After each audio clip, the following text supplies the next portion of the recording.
intro tonight. Joking. Dun, dun, dun, dun, dun. It's crypto night in Canada.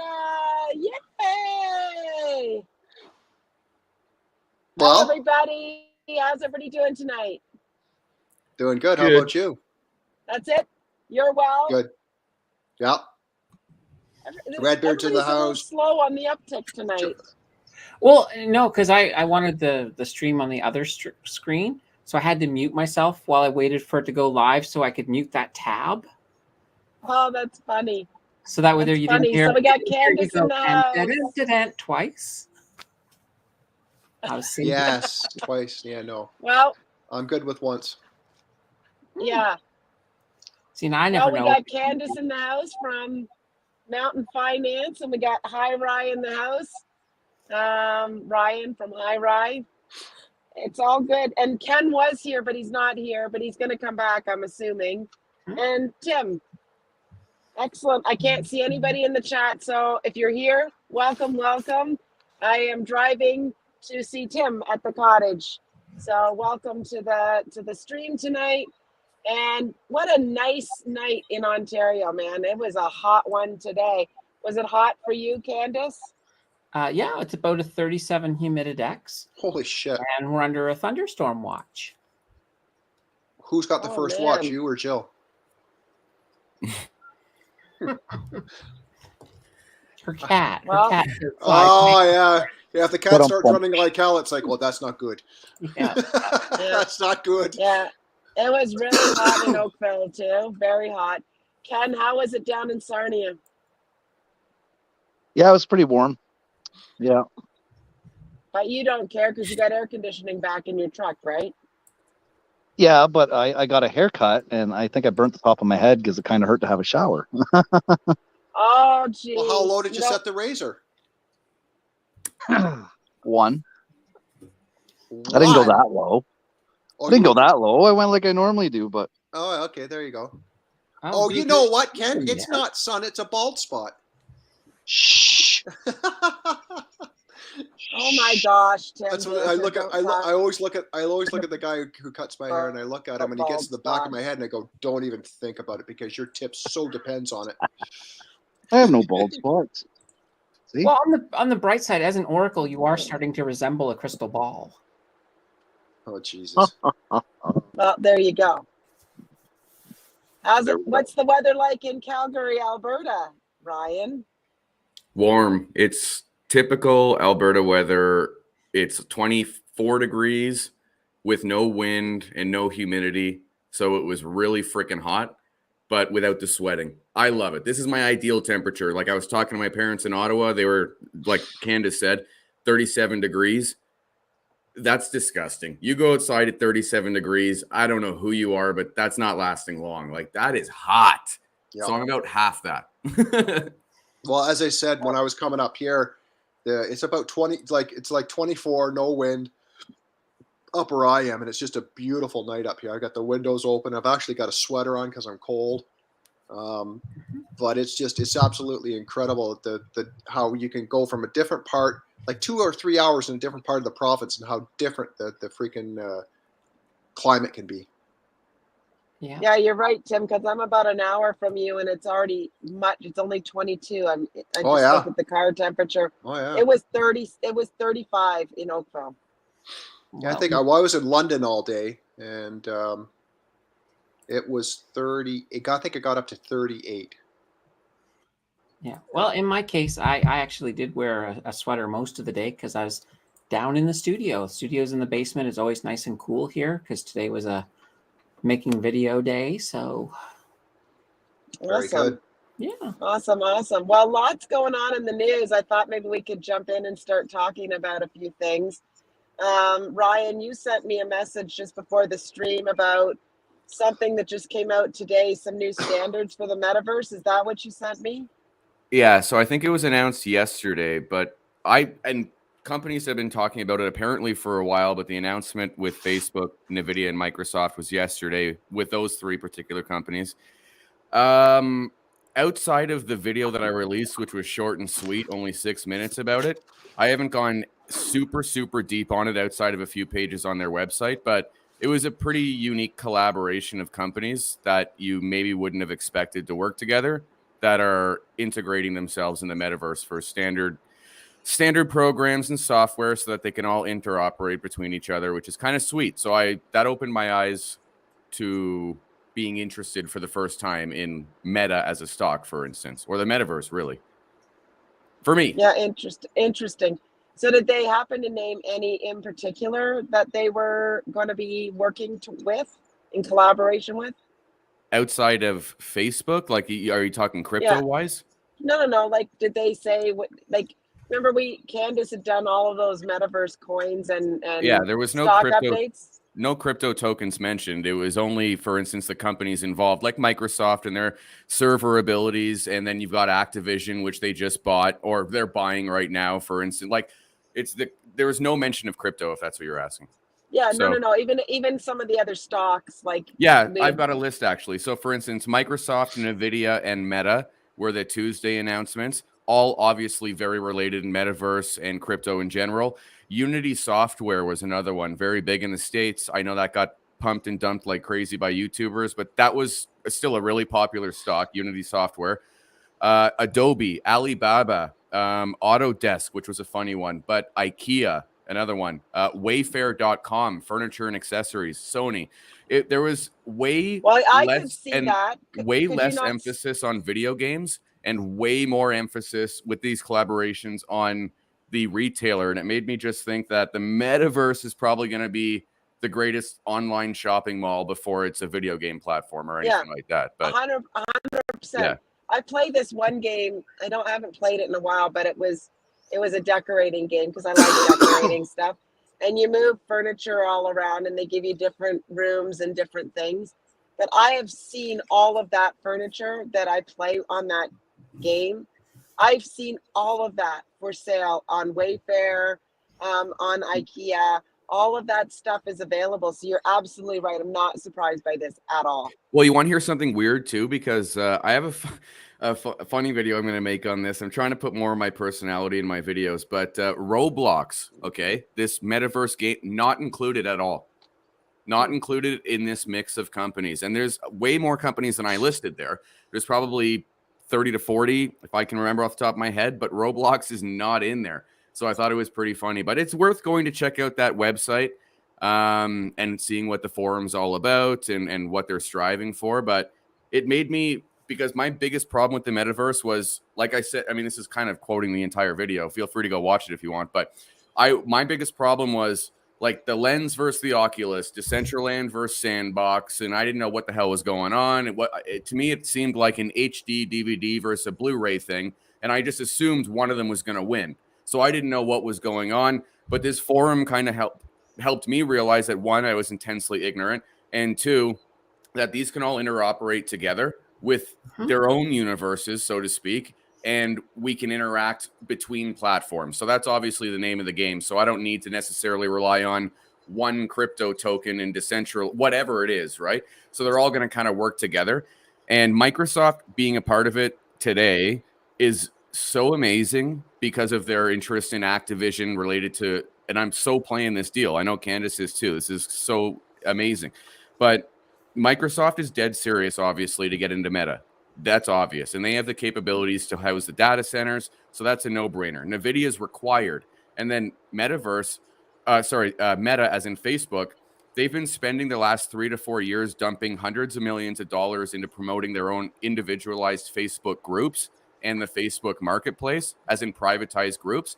So they've been building data centers on miniature communities now for years and years and years. So it's all going to combine into what really could be a cool video game, and that's masking the greatest shopping experience ever. Like that's what my whole thing today opened my eyes on. I want to stop looking at it as a video game. I want to start looking at it as a cool shopping thing. And keep in mind too, with Microsoft, one of their big goals is to actually move the entire Office suite into the metaverse to create that whole virtual workflow. So you're going to see, and that's where you've got a lot of big money that can flow into the metaverse when the businesses are saying, okay, we're not going to fly our people all over the world. We're going to start using virtual office spaces for meetings, for, instead of flying someone to Japan, something like that. So I think there's going to be huge money coming in there. Gaming is going to be sort of a side effect. But this is something interesting, too, to back up what Candace is saying about more real world applications. I didn't go, again, it's only a 6-minute video. I recommend going to check it out because there's virtually no fluff in this video at all, just straight info. But the fact that, so one of the issues that Mark Zuckerberg is dealing with right now is the actual visual. That's my biggest problem with it. I call it out all the time. The pixelated BS games that no one cares about, right? The visual. So much of the billions that's getting invested, and he just actually released a new prototype of the Oculus, is going to focus on, and it won't happen immediately. He said it could be years, but true to life imaging, right? So then you truly can be in a business meeting and you're not talking to a cartoon across the table or whatever. It's the guy or the girl, whatever, right? But true to life imaging is going to totally be the breakthrough because my biggest thing, I remember watching those old games we did months and months ago. And it's just, I used to play that when I was 10. So I immediately wrote it off. You know what I mean? So, yeah. Do you remember that episode or that stream that I did, and I showed you guys the Cable Lab stuff, and I showed you how the image of work was going to be where she's in her home, that you would swear there's people right there with her working on spreadsheets and data, and they're moving things around, but it's just her plain home office. I remember the video. It was cool. There you go.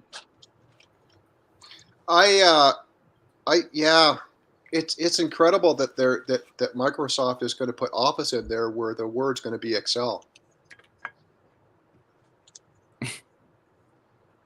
Tim, I didn't understand what you meant by that. Can you explain? Leaving on track 2.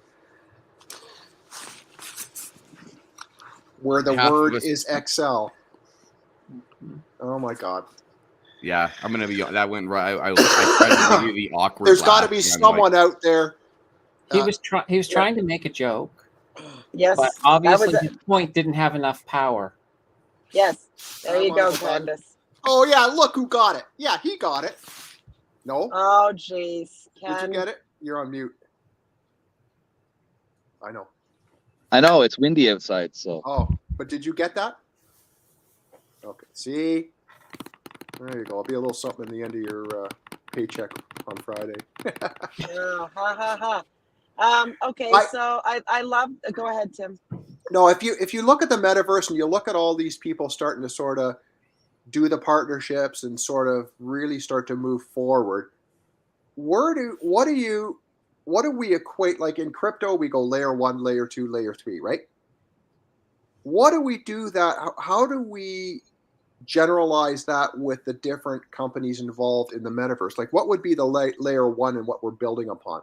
What company, for example, would that be? And then what is layer 2? Or does that similar situation even exist? I would exist? love Candace's opinion, but before I forget, because it's on the top of my mind, I'm just going to give my real quick answer. I think that it's a combination of things coming together all at the same time. Like Facebook has the data set. Facebook has the marketplace and community-based data set that's required. Microsoft has data centers that are absolutely required, servers, and that community, right? It's two things coming together, the best data and the best equipment. And I think they're just creating something, they're expanding on the technology that is there with the Oculus and creating something totally new. But the weird thing is not one of these freaking collaborations mentions a cryptocurrency because it's all based on the US dollar currently. So it just makes me think, again, that's my 2 cents. That's okay. I mean, it's okay to keep crypto out of it for now. I mean, it doesn't always have to be about crypto. You know what I mean? And crypto's not even close to the bottom layer at all in this. Right. Obviously, your bottom layer is the technology, the actual hardware. We're talking all of your companies that provide infrastructure, software, chips. Chips are going to be massive. That's all going to be your layer 0 because that's going to keep everything running. And then on top of that, your next thing is going to be all of your software environments. So that's where you're going to see a lot more of Microsoft, Meta.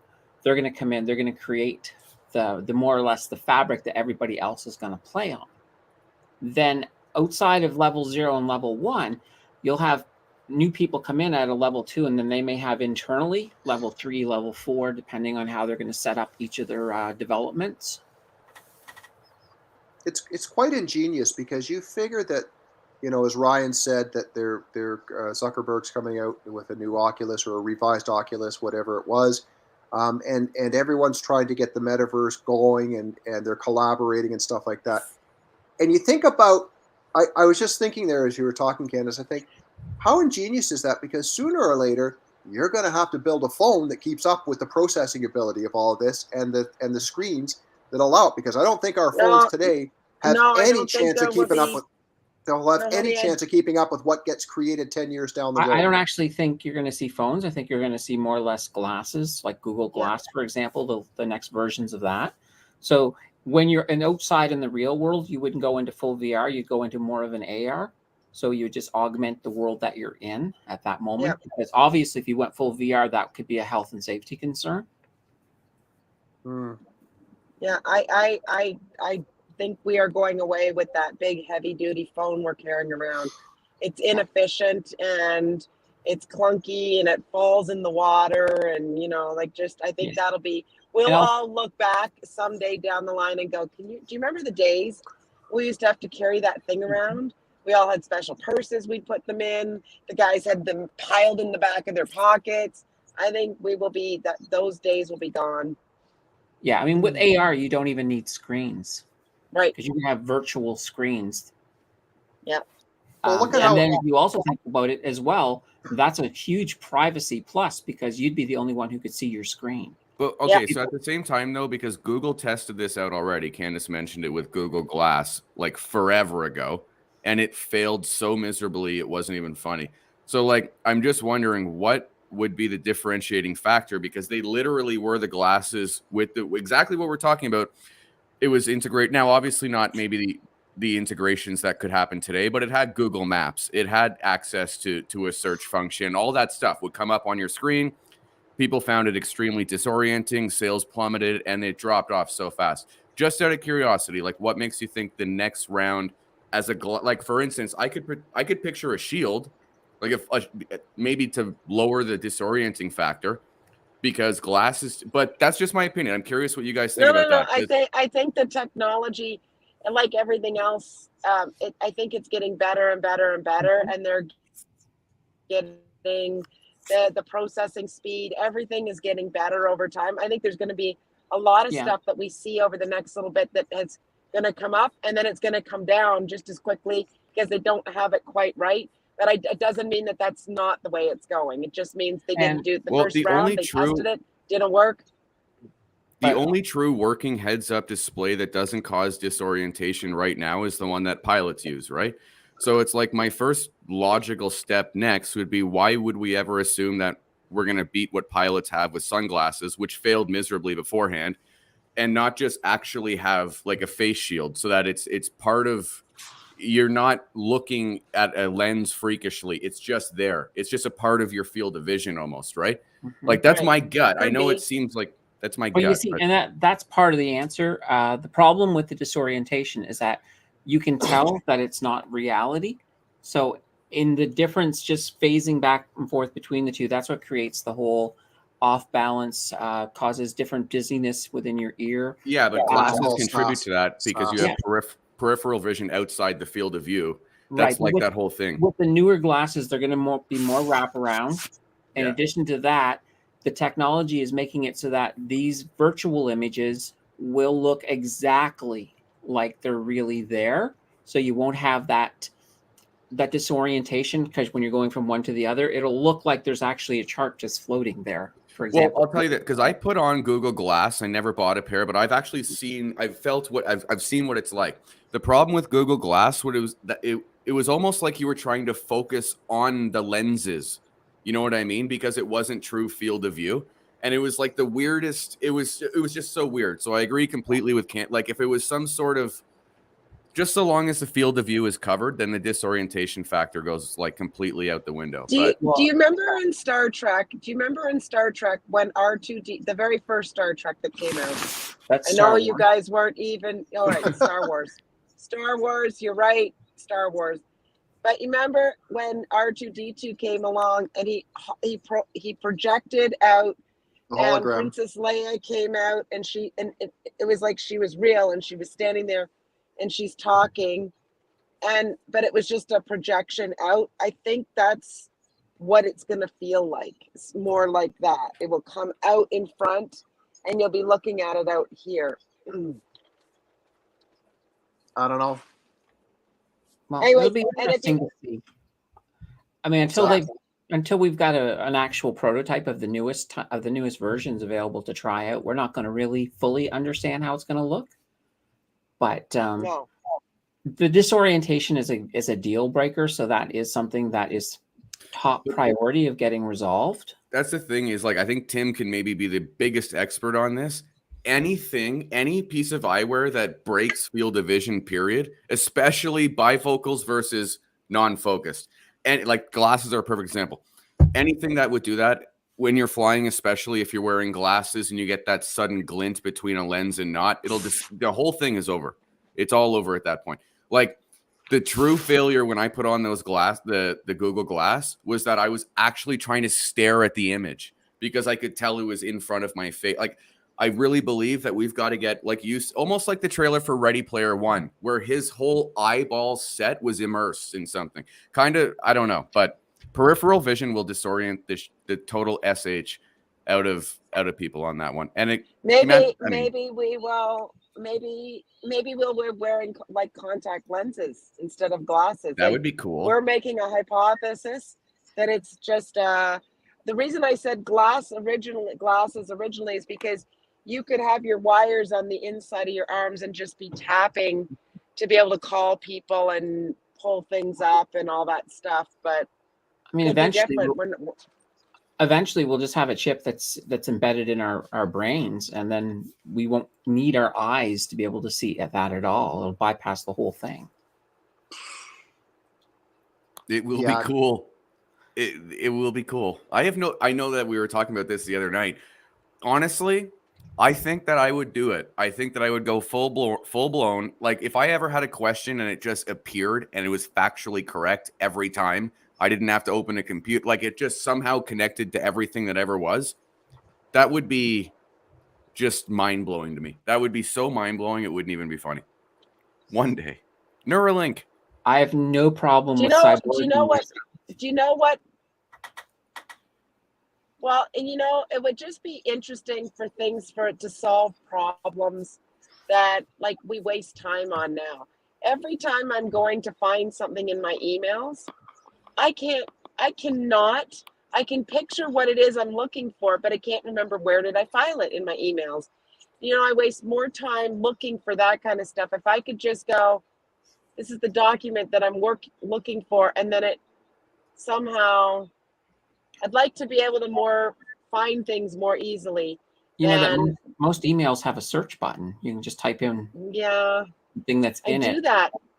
You're funny, Candace. I do that. I do search, but I've titled things. I just don't know where it goes. I don't know, and then I'm like, I even know who it's from. I know who it's from. I know approximately when they sent it, and I still can't find stuff. Holy banana bread. I just think it's weird or wild because, I know, Candace, you're a movie watcher and stuff like this, and if you ever reminisce about what's happening now in our world, and then you think, geez, 20, 25 years ago, that was on a movie. That was in a movie, and they were talking about it then, and then here we are. It's if it isn't reality, it's on the table to be reality. It's just how did they know to write about it back then? And it becomes reality quarter of a century later. You know what I mean? Like, do you ever look at that and say, Jesus, I remember seeing that. You know what I mean? You know what I mean? Here's the thing. It's not so much that they're predicting it. You have to realize that let's look at Star Trek back in the 60s. They had their communicator, their little flip open communicator. Well, the kids who watch that are the kids who grew up, become engineers, and they were so inspired by that flip communicator, they invented the flip phone. Okay. And that's why, and then somebody say, oh my God, it's like Star Trek, predicted that dead on. No, they inspired somebody to make it. And that's what happens a lot of times. And that's why it's normally about 25 years, if you think about it. Yep.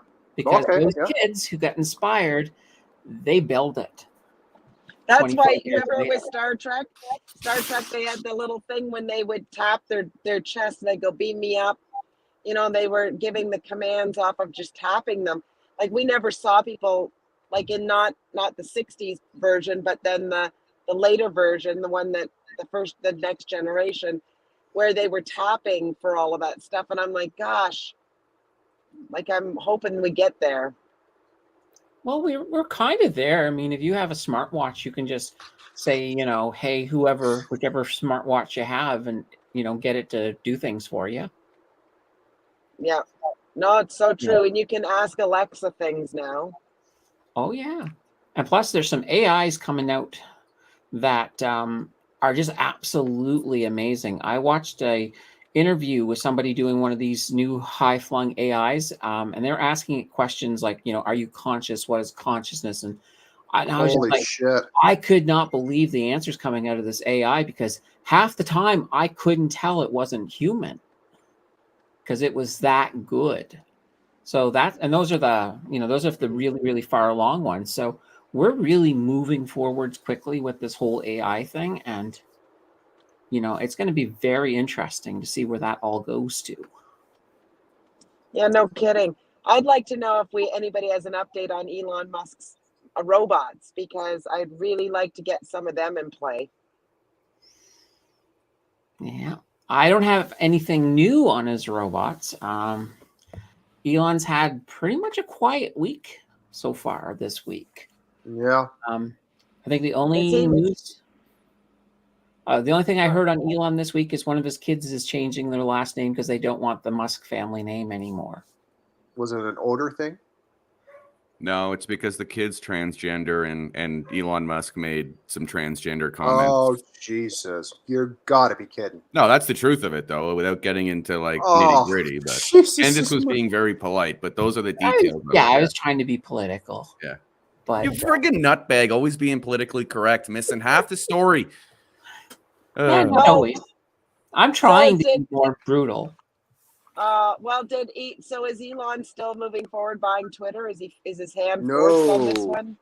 Are you serious? Actually, the board and him just had something unique happen the other day where, so he met with the board. They went over their discussions. It went A-okay, somewhat, because he found out afterwards that employees were bitching and moaning, whatever. But then 2 or 3 days later, Twitter board reaffirmed that the company will be sold for $44 billion.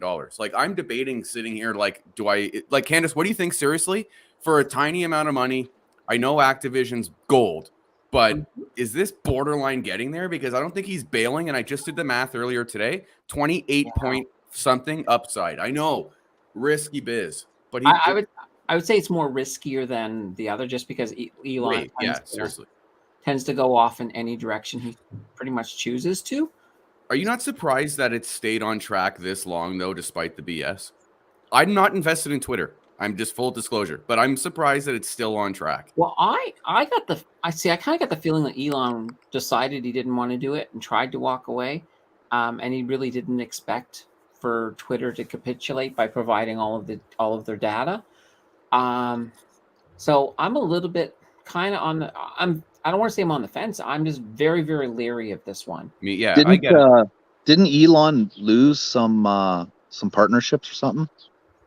He had some people back out, and then within seconds was able to secure private financing to replace it. Yeah, so. But financing is done. And then Eric said that I have no idea if this is fact or not. I'm just reading a comment. He says that they filed papers with the SEC. I haven't heard that. I feel like that would have been mainstream news. I haven't heard that. Deal is done, apparently. But that's the vibe I was getting, is that the deal seems beyond done. With a 28% upside, I'm not invested in it because Activision's 10 times safer. With a lesser upside, obviously. But I thought it was interesting. I still thought it was interesting, nevertheless. And I mean, it's also interesting the fact that we're not really hearing a lot right now, too. Mm-hmm. Except for the fact that he's constantly meeting with Twitter. No news is good news sometimes, right? Like, that's what was kind of making me like, whoa, why is he meeting with Twitter when he's got all these, why are they still, and He did Sorry? have a video conference with all of the Twitter employees too. So Yeah, he did. Now, mind you, after the Twitter conference, he got leaked all of their Slack, their private messages, which were all like pretty much exposing that Twitter is very left wing and Elon Musk is not as much left wing. They hate his guts, basically. So that kind of threw a wrench into it like 2 hours after that conference.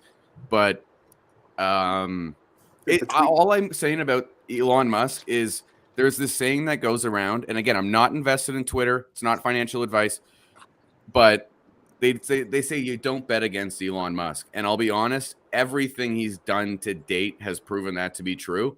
I am not betting with him this time, but it is running through my mind for sure. I'm still blown away that we're even this far into the negotiation and it's still at the same number. That's what's blowing my mind. Well, Yeah, so really- what was the purpose of him even sort of disclosing that there was a high percentage of fake accounts and stuff like that? Was that a play that he just wanted to do to kind of move the price, but then it morphed into something else and he ends up paying the same price as he was intending on in the first place? I genuinely believe it was a legitimate concern because, quite honestly, it'll affect what you can charge for advertisers if there was actually an audit into the user base, right? That could also be fraud at the same time if it wasn't disclosed and they only had a sample base of 100 people. That's what was scary about it, right? It was really justified to check that out. Twitter came back. It was higher than 5%, but it wasn't anything that was like mind-blowing, right? So then the deal started to get back on track again. Why would you buy a company for $50 or $44 billion if they said 5% are fake, but it's in fact 25%? You know what I mean? Like, should the deal not be reduced by 20%? So that was a legitimate concern. I don't think he was trying to back out. I think he was bringing something up. Like, I'm not paying full pop if I'm only getting 75% of the goods. Yeah, when I said back out too, I was actually thinking of more or less backing out of the current deal to come in with a lower valuation. Yeah, that's what But if it goes through at this price, then if you were to buy tomorrow and it goes through, you're going to make borderline 30% ish. I'm rounding up, which is equivalent to about 3 years S&P average gains. Okay, so that could be, it's a high risk, high reward scenario. People should keep in mind. Activision's way more safe if you want to do a takeover deal. It's also both deals are an all cash deal. So you're not getting converted to another share or anything like that. You're just bought out. So both are equal in that sense. One carries Elon Musk's style and risk with a much higher reward. The other one is pretty much guaranteed in the metaverse space, Activision and Microsoft. I don't know how we got onto that, but I've been debating it. I've been totally debating, though, because seriously, I'm blown away that it's still on track. I can't wait for Tesla robots. That's Tesla. But I'm still blown away that Twitter has not fallen apart yet. Do you think Elon is going to be the knight in shining armor that comes to the rescue of the world and solves the supply chain issues with supplying robots that can take care of all this stuff? Do you think he's the guy? I sure hope so. Well, I mean, we need robots from somewhere, so he's just as good as a possibility as anybody else. Although I see him more as a jester in plate mail. Sorry, say that again. It was a joke. It's swing and a miss. Swing and a miss. It was Tim, not you that had a bad. loser tonight too. Oh, It was. I thought it was half decent, but It was half decent. see Ken shaking his head. He didn't get that. I didn't either. I'm not getting any of these jokes tonight. Well, I could sure tell you that if something doesn't change and doesn't change soon, we're in deep doo-doo from a supply chain perspective. I'll just say that. Like, the scene is set for the greatest story ever told. Human beings doing jobs that don't deserve a certain amount of money. They're getting it. Obviously, the lower end jobs, right?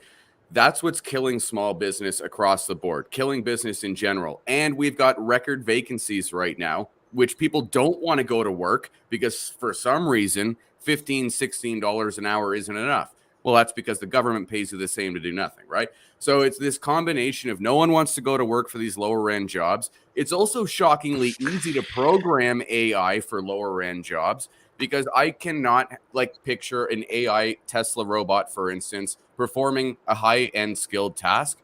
I could picture a Tesla robot though, absolutely taking my order at A&W. Like like honestly, that's my biggest thing. Ryan, are you saying that the government is offering assistance that is the unemployment insurance at $15, $16 an hour? No, of course it's not 1-to-1. Oh, okay. But EI, like it's never 1-to-1. But EI, for instance, quit your job, Right. okay, go on EI and do pizza, and you're gonna make way more money than you Okay, ever I did got at it. your job. Like it's just there's or sell weed. Okay, what do you think people are doing? Like it's not like there's no scenario, and I mean that honestly. I'm not trying to be a joke here, but like No. like move a little bit of grass or go like deliver a pizza, and all of a sudden you're gonna bring home your EI plus that cash. Okay, cash is king. No taxes. You're going to bring home 70 grand a year, completely avoiding the system. You're never going to be on the books. You're going to get a tax refund. Why wouldn't you? I mean, seriously, we're seeing people in construction leave at record numbers. But who? The laborers and lower paid guys. Why? Because they can just file EI and deliver at Domino's. And they're going to make way more friggin' money. Like, that's a reality. So it's disgusting. But like, if I want to make money and I'm a construction worker, seriously, if I have a family to feed, why would I not take the loophole, ask my boss to lay me off, collect EI at say 60 to 70 points, okay, and then go make cash under the table, not taxed, and you actually get a raise. Not to mention, seriously, way more time with your family. Like, are people actually debating? Of course, it's not 1-to-1 by any specific program. It's a combination of all of the loopholes put together. Mean it working minimum wage almost doesn't make sense. Like you almost want to be laid off. So that pushes prices or that pushes wages, the forced perceived wage higher, right? You need to enhance the workplace. It needs to be better for people. You got to pay them more. Well, that's only making the situation 1,000 times worse, setting us up for what Nancy's talking about with robots and AI coming in to replace every fucking job, because that doesn't make sense. People are being encouraged not to do it because the loopholes are so easy. They're so easy. Go on AI.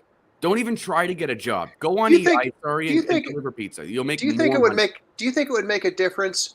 And I'm just throwing this out there. Do you think it would make a difference if the government said, okay, corporations or certain companies that are really needed in the supply chain and so on and so forth, pay your guys and you don't have to worry about deducting taxes. So it's like just paying them cash. Do you think that would ever happen? I've thought about that for years. I don't understand why we are being taxed at source. I think that is the worst way to tax people. I think you let people make as much money as they can off of their paychecks. Don't take any income tax off. And that works really well for smart people and backfires entirely with irresponsible spenders. Oh, yeah. Going to the 80-20 rule, being 80% being irresponsible, I'd say 80% of your workforce is fucked on the second tax year. Yeah. And then you've got garnished wages. And I know that because you don't see a lot of garnished wages in, like, let's say the public's, whatever, like corporate, but garnished wages in construction, where that's pretty much the standard of pay, you'd be surprised how easy it is to bury yourself in a hole. Because if you're collecting $2,000 a week, but you should only really be pocketing $1,350, like 80% of people are blowing that $650. Yep. So there's no doubt about that. People don't understand. Like people just have no conception of the way it works, and what you're left with at the end of a paycheck. They go in and all they hear is $20 an hour, 8 hours a day, $160. That's what I should get. And then they get this paycheck for $105. It's like, wait a minute. And no wonder they're leaving, because they don't understand. Part of it is sort of the save about what's going on, as you said, Ryan, about understanding stuff like that.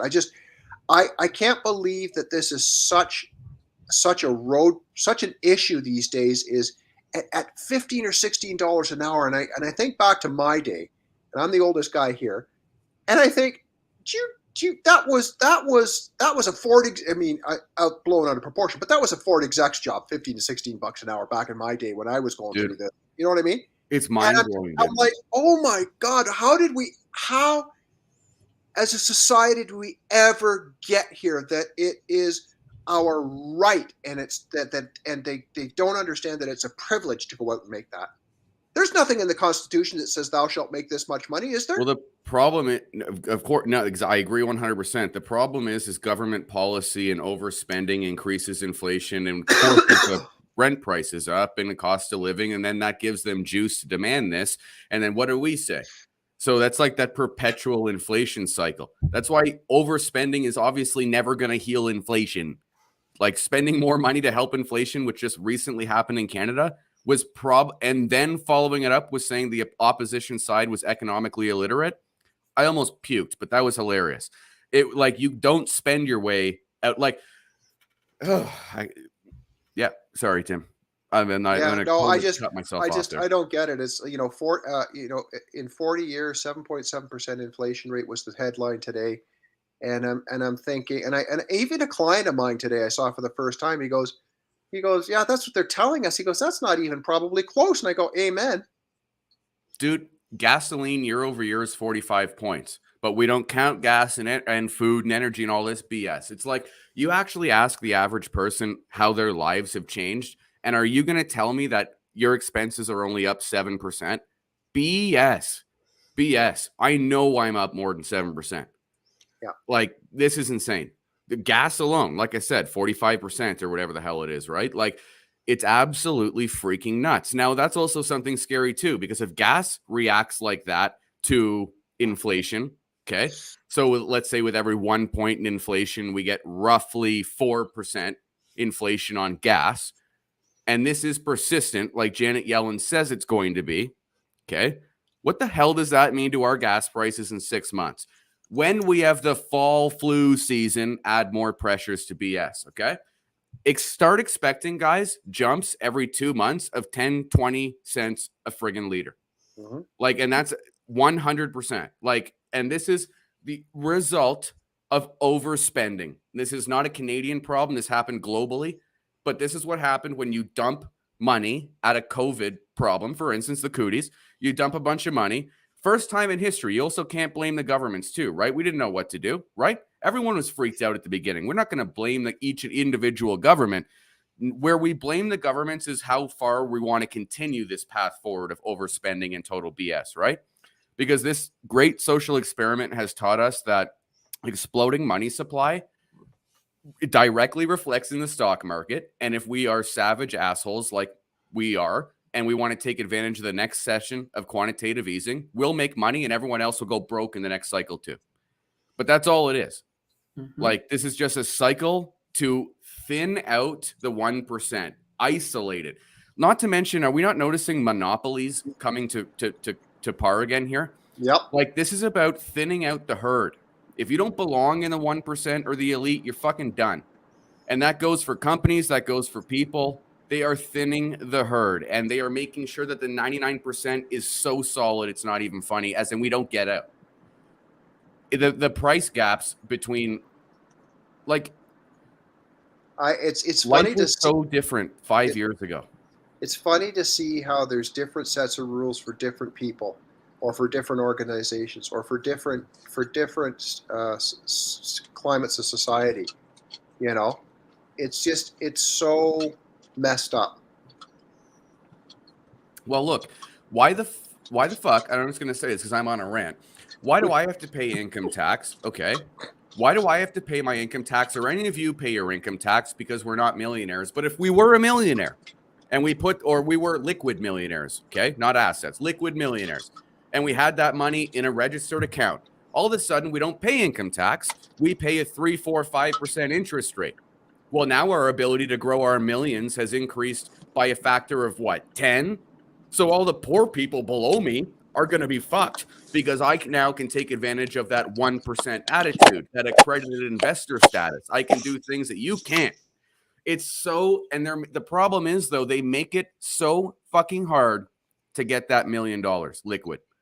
Like, when you hit $1 million, you're going to be rich, period, forever. And if you're not, then that's totally because you're an idiot. Because the amount of cash that you can borrow again, I mean, your whole life changes with even $500,000. But achieving that is so goddamn impossible when they say your income tax rate for someone making half decent is going to be 38%. Then you have provincial, then you have your sales tax, this and that and everything else. And at the end of the day, a guy making nothing, or even just an average guy like me, paying almost 50 fucking percent between all three levels of government, between all three, mind you, that's fucked. And what if I made over $1 million and I'm paying closer to 60 odd percent? What's the point of living here? Then you got property tax, like you pay all your tax, and you got property tax, and you got GST. Then you've got your sales tax on vehicles or any asset that you sell on the aftermarket after already being taxed on it. It's the most you got death tax. You've got every tax you can possibly imagine. Even when I die, they want to steal my balls. I know. Like, it's disgusting. I think the death tax and all of that is absolutely offside. That is so criminal, dude. So offside. It's borderline criminal, and it's like it's unmoral. It's immoral completely to take away from a family's worth like that and what their future family has. Who knows what that family could contribute if that tax was not taken away and instead given to the family with inheritance? Who knows what they would do with it? It's the respect for the people who have passed on. Yeah, they pay more respect to a piece of no disrespect to anyone who's in the service, but a cenotaph sitting in a monument on Parliament Hill than they do to someone who is your average Joe and passes away. I'm sorry, but there's something wrong with that. What do you mean? So it seems that they're respecting the wrong people and not respecting everyone. Meaning that the disrespect is to tax you when you're dead. Okay, but I don't think respecting veterans and soldiers is no. But I mean, they can go ahead and they can respect someone who serves our country and stuff, right? And I don't mean taxes or anything like that, but it's just a respect. But then they can turn around in a side way, disrespect someone by taxing them when they're dead. Canada is the most unfavorable country for people who want to work for themselves and create their own way of life. This is the most, and like, you know what? If you want to be a fucking cog in a wheel, this country is set up for you. But like, and I mean set up for you. If you're comfortable being a cog, okay? And it's nothing wrong with being a cog in a wheel. I mean, this whole it requires a team effort. I'm a bad employee. I'm just not a cog in a wheel, so I can't fit in. This country doesn't make it easy for me. So I'm alienated 24/7. I had to move to a place just to feel welcome here in this new place. It's not my fucking home. This country's not set up to encourage doing it on your own. And it bothers me.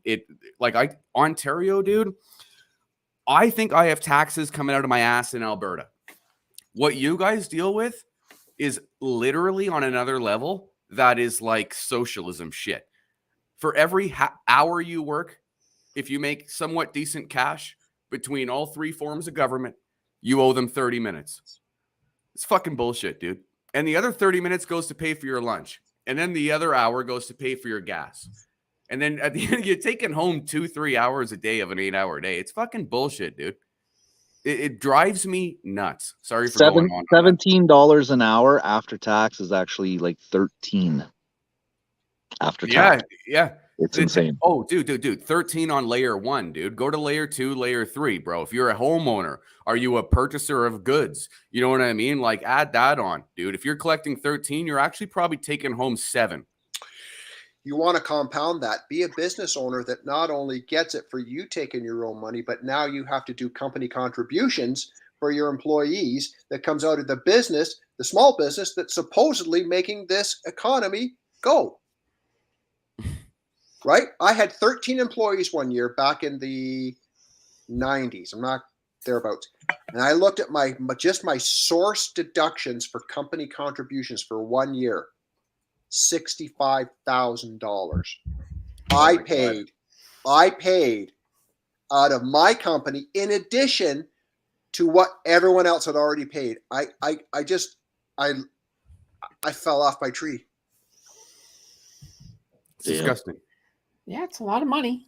You know what I love is that hardworking people who risk everything to start a business are forced to compensate for irresponsible spenders and people who cannot align their own retirement plan.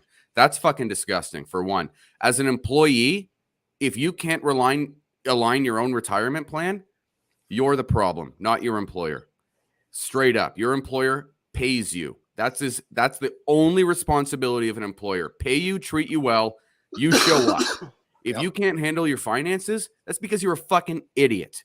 Like the fact that employers have to, the fact that you had to pay that much money, dude, you know what? That's why we have an increase in contract work, which provides no fucking benefits and no security to anybody. But I said because I don't know that we can call them idiots. They just may not be educated, and they may not have been shown nor taught. You know how I talk, dude. They don't dude. know any better. You know how I talk. Look, I'm going to say that they are fucking idiots, and I'm going to say I've been a fucking idiot myself. Even a few weeks ago, I've done some idiot shit. That's just how I talk. But if you don't have control of your own finances, you're being an idiot. I have absolutely failed my own finances in the past 365 days. I've run into problems. I've been a total friggin' idiot.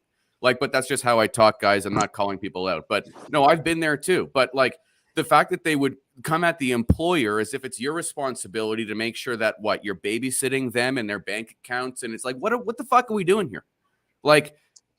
It's not the burden that they put on those who took the most risk, and have the most on the line, who probably don't even collect a fucking income during the first little bit. Those are the people who are on the hook for. Now that's I don't believe in all that stuff, dude. It's like in a war, the soldiers go and fight to protect. They're the ones in the most danger and stuff like that, and yet they're the most. Oh well, move on. We'll replace you. Mm-hmm. The army of one is that's disgusting. How real that is, though, dude. That's a human psychology thing. It's because there's more employees than there are employers. So the employees think, oh, we'll just find another employer. Whereas the employers realize that there's only so many of us. And when a few of us drop off, you're done. So do you Candace and Ryan and Ken, do you agree that in these statements, do you agree that there is an employer mentality and an employee mentality, and never the two can cross? I don't think if you run a healthy business, the two should ever cross. It doesn't mean you can't be friends with people, but on the clock, there is employer. Can you become one or the other? Can you personally, do you know what I mean? Could I switch or whatever? Well, an employer, when I use the term an employer mentality would be, okay, here's the situation, here's the problem solved, get it done, forget what the consequence is. I know this isn't a 9-to-5 job. I know that I'm gonna, not make money, but this is what's got to happen for me to make the job happen. Whereas an employee may say, no, 9-to-5, I'm done. Don't call me at home. I'm always going to be that other type because I'm just that type. But if need be, get a job, I'll be an employee, but I'm a fucking bad employee. That's what people are just different. Some people are amazing employees, but they could never be anything more than a store manager. For instance, my mother's ex-business partner, they owned those 3 or whatever that was retail locations for women's clothes and shoes. That's where I sold all that stuff, right? No, it's a great store. It's a family business, right? But my mother was an entrepreneur. She's a tough ass woman. Those of you who've met her, she knows what she's an entrepreneur. Her partner was the perfect store manager, but the absolute fucking worst business partner. Didn't understand the priorities of a business. You know what I mean? And there is a difference. There is a total difference in people. Some people can try to be one or try to be the other. No matter how much I try to be an employee, I'll get fired or quit because I suck. So was it because the partner who had the employee mentality, as they got more power and more worth and more value, that they felt more entitlement? 100%. But they still couldn't understand that your mom at this level says, that's fine, but we're the last ones to get paid. And we're here from 9 a.m. to 9 p.m. if that's what it's take. Dude, you know what I mean? That is exactly it. Is the employee version of a business owner. You're going from an employee to randomly this works, says, oh, you just made $20,000 during a sale. I'm going to Aruba. which she did all the time. So she takes a $10,000 draw, and then that forces my mom to take a 10. So therefore you made nothing. And then eventually my mom's got all this money that she's stacked. The business is dying and she's broke. So my mother sells her half of the business and now she's really fine. And it's like an employee doesn't understand usually if an employee truly understood what it was to run and risk for a business, they wouldn't come on fucking Twitter and Facebook with the shit that they've been coming with lately.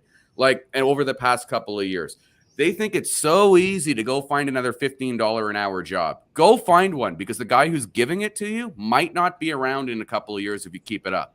You know what I mean? Because we're forcing these guys out. We're biting the hand that fucking feeds us. And when we look at how many part-time jobs are in Canada and even low-income full-time jobs, we're forcing these people to fire us because of the unfucking recognizable, unbelievable request that these employees are making. It's so mind-blowing the lack of insight the average employee has of the business owner who put their life on the line to pay them every week. Every week. You know what's interesting is I don't think, and maybe Candace, you've heard of it already, but I haven't heard of, there's when the dust settles out of coming out of what we're going through right now, there's always that Netflix or Prime documentary about during that last period, here's what this one company did, and here's how they made a difference, and here's how they survived. And it's like, when you see it then, it's like, wow, that really worked. Have you heard of any companies that are making it work, and it's like they're sort of out there adapting to the supply chain and the employment?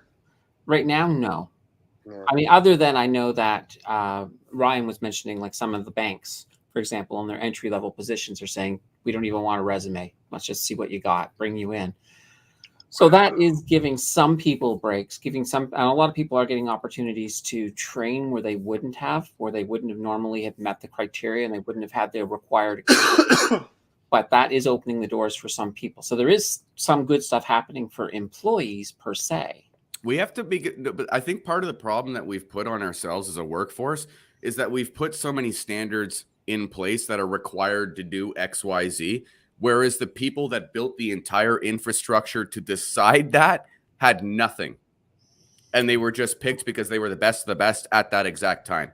Yeah. No degree, no nothing. It wasn't verifiable, right? So, and think about just the 80s and 70s getting a job. You told them you did this. What are they going to do? Call them up? You just got a job. It was that simple. And it's funny because it was those people, it was almost like they were trying to isolate themselves to be like, no, you can't join my club now. You got to have this, all the things that they didn't have, which is kind of cycled out and realized that now we've got no one to do anything because of these arbitrary bullshit fucking requirements. And now we're going back to square one, like in the 60s, 70s, and 80s, where if you could just convey your message in an interview, and the manager liked you, you're fucking hired. Let's go. Let's train you and move on, right? And it's like we're getting back to that. And I think that's perfect, in my opinion.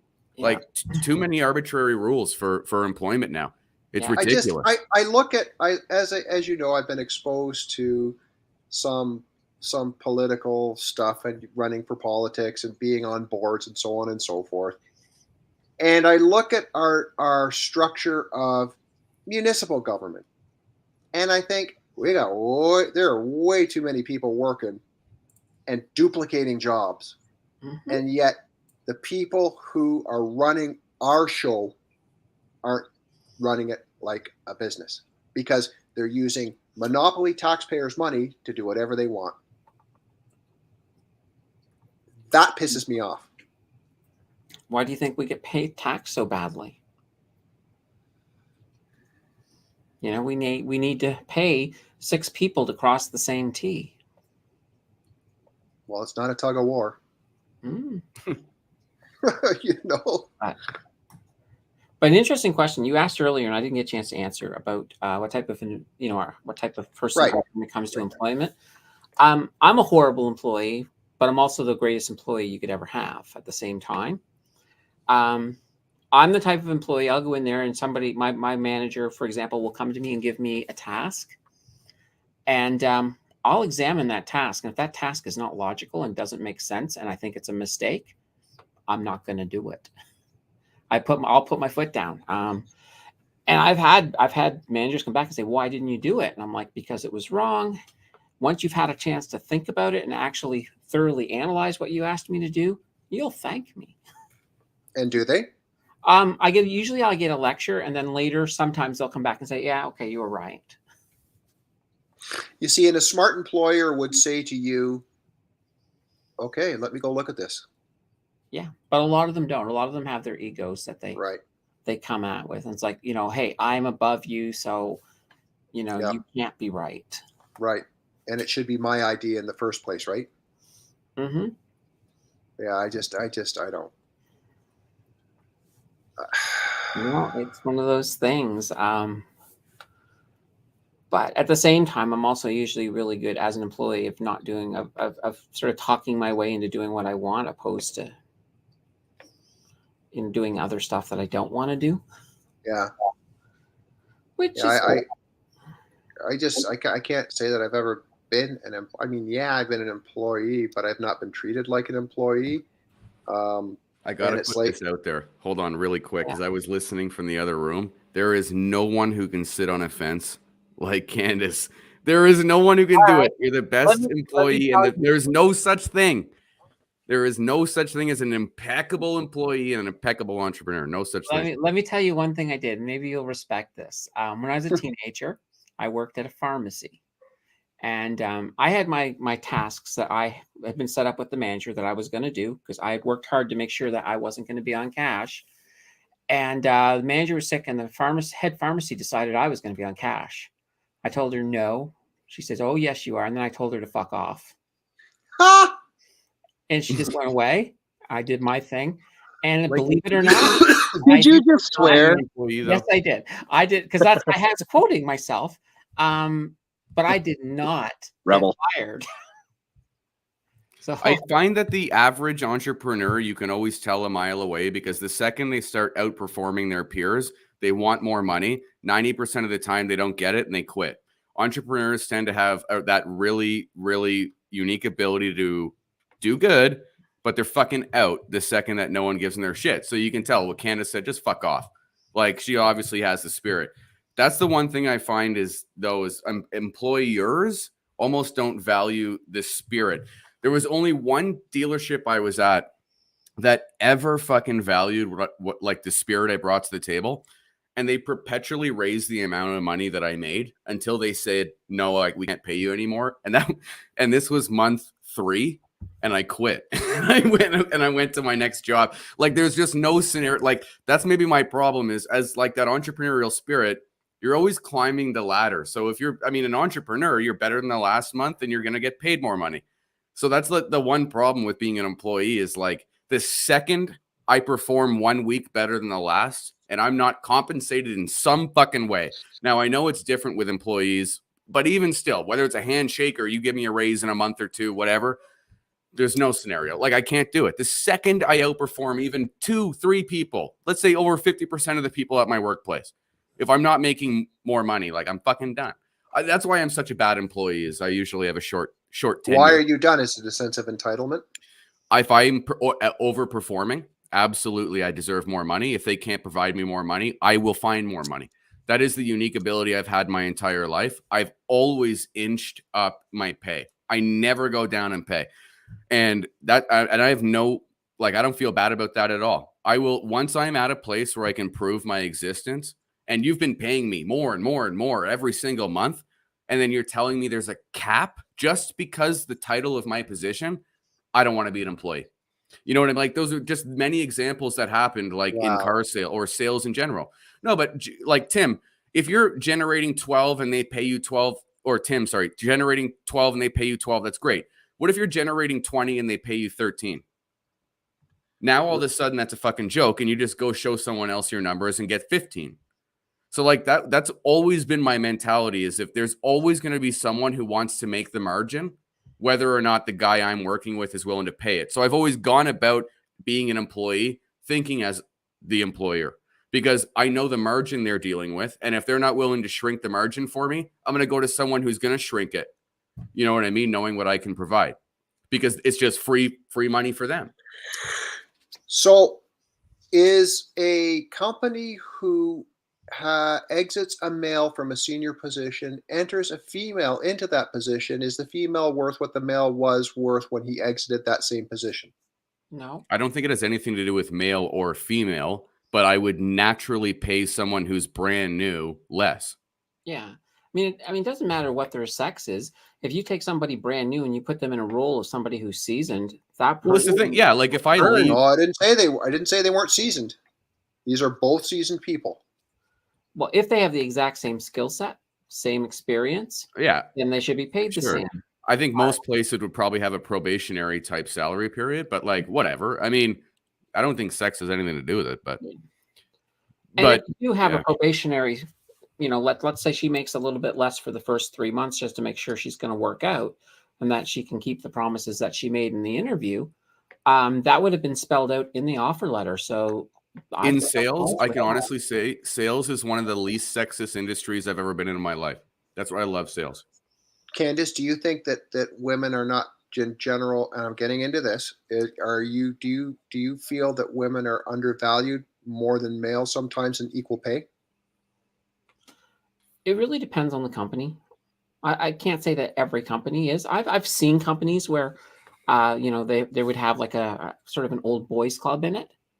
And because of that, you're going to be excluded. You're not going to get the same opportunities. But you know what? If you get involved in a company like that, screw the company. Go find another job. Leave. You can because it's either that or you can work in misery. Because for every company out there that has an old boys club, there's another company out there that's going to value and they're going to give you better opportunities. So move along. Yep. Well, I don't know. I don't know where we're heading. I mean, it's how many more raise rates have we got potentially coming, Ryan, Candace? One in the next little while. Oh, just one, eh? And then we've got a few months, but one this summer, then we can chill. Then we can chill for a minute. In July, we have another. No, it's probably going to be 75 basis points high. Also, keep this in mind. Jerome Powell had a speech today, interviews in front of the Senate, and he also said this, which is fucking classic. He said that the GDP has actually been growing slightly in Q2.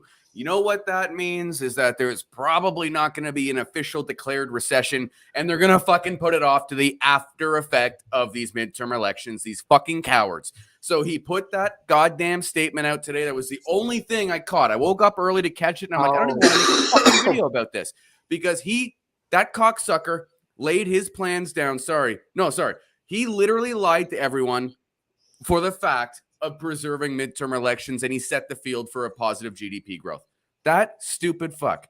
Anyway, that was total BS. I did see parts of it. One of the more interesting interviews is one of the, I think it was like somebody somewhere in the Midwest. Oops. Senator was interviewing him, and basically he asked him, he said, look, he says, right now, my people, my constituents, the two big issues are gas and food prices. He says, now, are your rate hikes going to lower gas? And he's like, no. Are your rate hikes going to lower food? And he's like, no. He's like, what are your rate hikes going to do? And he was like, just reduce demand. And then what he's going for. The guy then said, my constituents are coughing up friggin' bones right now. I've just never heard that saying before. No, but this is a perfect example. Like his speech today, and I'm sorry for swearing there. Not swearing, but using that one particular word. Sorry, my bad. But what Jerome Powell is very obviously doing is like the key, textbook example of demand destruction. He is trying to force us out of purchasing goods and products and services, and that's about it. Ultimate demand destruction. That's his strategy for lowering this. Problem is, demand destruction has the worst impact on the user or the end consumer, because we're the ones who notice the fact that our lives are completely changing with what we can actually purchase, right? Demand destruction is the worst. Jerome Powell is not a good guy. And he's being told he's a puppet. He's a puppet. He's a puppet. He's just the bearer of news, what he's told. Don't kid yourself. There's At least he did admit that that soft landing they've been aiming for is kind of almost out of grasp now. And they just had someone last week saying that the soft landing was an ideal target with over like 80% or something. And I'm just like, so do we expect the reciprocal announcement and the reciprocal information from Canada? Here's the thing with Canada. Canada is actually doing a little bit better, at least when it comes to GDP. So, and there's a lot of economists in Canada that are thinking we're not going to have a recession, but the US is going to slip into a recession. I mean, if the US is not into a recession by the end of the year, I'd be surprised. And I'm thinking that this is a recession that I think it might even go in all the way into 2024. So now that Jerome Powell came out and honest to God, when he came out and said that we've actually seen some GDP growth, that pushes the recession off to the end of 2022, early 2023, right? So and that's why what he said today was just so scumbagish. But if that's the case, and we do have a recession in 2023 or into 2022, yeah, we're probably going to go into 2024. That's the scary thing. Like, they should have rug pulled us and ripped the Band-Aid off. And instead, they're trying so desperately to maintain numbers ahead of November, right? Like, why are they doing that? Is that a political punch on the fact that because they can do that, the stock market stays more stable, which it allows the elite to make more money for a longer period of time? I don't really think it has to do with the elite. Itself. Sorry, Candace? I was going to say, I think it has entirely to do with the midterms. Yeah. They're trying he's going to lose them anyway. Ironically, yes. Like, that's the funny thing is they're doing all of this. So stupid. Yeah. You know, it's like, give us a full basis point. Let's get it over with. It's gonna hurt. I really, just for shits and giggles, would love to see this here, what we have today, with Trump in charge. I'd love to see it. I truly don't believe we would have gotten to this point, but that's just my opinion. But would it have been inevitable? Financially, yes, but we have to think about Russia and Ukraine and how much that's exacerbated the issue. So Russia and Ukraine, I don't think would have happened at all. So if we take that out of the equation entirely, the stock market likely would have kept having that Republican push because that was their metric of success. And that's not every Republican or conservative. That was Donald Trump's measure of success. That was kind of unique to him. He overemphasized it. But Donald Trump had much higher approval ratings than Joe Biden. Oh, no even kidding. now. No Yeah. The worst president, right? Okay. Joe Biden is the worst president for approval ratings at this point in his presidency. Second place is Jimmy Carter. And that's only because of the Iran issue. So he's bad. This is bad. Like, Joe Biden's bad. I don't think we'd be in this position if Donald Trump was in charge, whether people like him or not. Well, the only thing I disagree with a little bit is that all of that money printing is going to come back and bite us in the butt. Doesn't matter who's in charge. Maybe Trump would have handled it a little bit better, but it still was going to come back. We were still going to get some pain. Well, no, because this is the thing, though, Candace, we got to think about this. It's not Trump would have handled it better. Look at America's Build Back Better plan, right? That was initiated not that long ago under Joe Biden. What happened to inflation? Any one of you can go look at the inflation chart and check when that plan was passed, okay? Any single one of you. Inflation skyrocketed with Build Back Better. Build Back Better would not have happened under Trump because too much money to the market collapses it in the long run. That would have never happened. The $2,000 stimmy check was what we did. And then Build Back Better wasted all the money. We can track inflation skyrocketing in the States to Build Back Better. Joe Biden royally screwed this up. Royally. Yeah, he made it worse. But I mean, keep in mind that the inflation was happening right across the globe. So it was still going to bite us in the butt. We were still going to. Sure. But I mean, if we're at 7% now. That's what I was sort of getting at, that it wouldn't have been as bad. Yeah, totally agree. Well, yeah. I mean, the election is next year? For this what? Fall. U.S. Well, there's one this year. Well, that's the no, but for president is 2024. 2024. 2024. Fuzz. Yeah, they're already campaigning. So it's going to be an interesting cycle for sure. And they're saying that this Russian-Ukraine thing can go on for probably years. last. Yeah. I mean, golly. I don't know. Yeah. No, it's, I mean, things are going to get worse before they get better. You know, we're not at the halfway point of the pain. The pain is still ramping up. So, Yeah. you know, it's not going to be a fun ride, but that's one of the beautiful things of this, about this community, is that at least, you know, the people in our community here, we're a little bit more educated. We sort of have an idea of what's going on and we know how to mitigate that damage. But people who have absolutely no clue, who are just out there, you know, just regular people, they're probably going to be the ones who really get hurt. I don't think inflation's going to hit people for a few more months. People don't seem to know at all what's going on if you don't pay attention to this stuff. Like, everyone who's not interested in what we're talking about here has no clue. Well, take in the U.S., when the real wake-up call for the U.S. is going to be the big holiday coming up, the 4th of July. That's when people like to use a lot of gas, and they buy a lot of food, and those prices are going to be right in their face. Yeah, there was a CNBC guy who literally was saying that. I don't know how much emphasis I 100% guess. I don't think, like, we're still having credit card applications go through the roof, although credit card spending is going down. It just makes me think that between 2 and 3 months of credit card bills and sustained inflation on top of midterm elections coming at the same time and a prolonged recession, this fall and winter is going to be classic. Yeah. This fall and winter is going to be whack. Well, here's the interesting thing about the credit cards coming down. I wonder if it's a situation that people are just not spending more, or if it's a lot of these people who've been spending on credit have finally hit their limits. That's obviously what it is, right? Because applications are going up. Applications are going up, but the amount they're spending is going down. It's not because people are stacking credit cards not to spend it. They're stacking debt on new credit cards. Exactly. That's what I mean. Like, they're tapped. And not to mention U.S. home savings rates and Canadian home savings rates are still looking A-okay, but they're not going up. They're going down. So where do you think the money's going?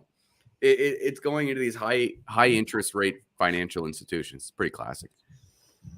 Well, it's interesting to see that the Toronto Star, the Globe and Mail, said that there were 5,000 units that were going to be developers were saying in the Toronto area, 5,000 units that were in jeopardy of not even getting a go to start. That's just one of 100 stories that's going to pop up soon, dude. Yeah. Hey, I just noticed a toilet I dropped off to a subdivision they were building last year.